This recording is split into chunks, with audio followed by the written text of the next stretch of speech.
Bon, c'est une première, on les appelle les Jeux 2.0.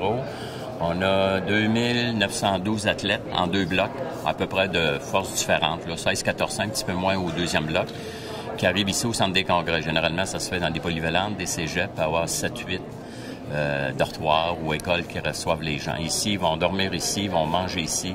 Tout va être fait ici. On leur a fabriqué 50 douches parce que des sports qui ne peuvent pas se laver ou les endroits sportifs, les gymnases, si on parle du curling, on parle du biathlon, du ski de fond et du ski alpin.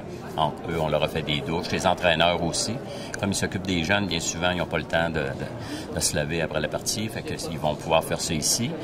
L'autre innovation, ils vont coucher sur des lits de camp.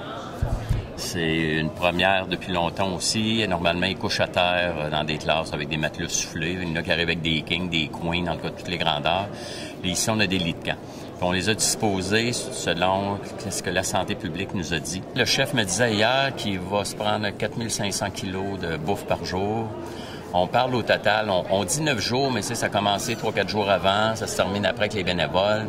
On parle d'environ peut-être 70 000 repas collations, là, durant la période des Jeux. C'est beaucoup de bouffe à préparer. Un genre de renouvellement. On a des bénévoles de Pee-Wee Carnaval. Là. Ils ont fini, eux.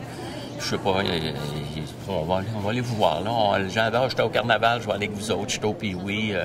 On a un nouveau groupe là, qui s'inscrivent. Là. On en a toujours besoin. Ça, à date, on est rendu à 1827 hier soir à 18h.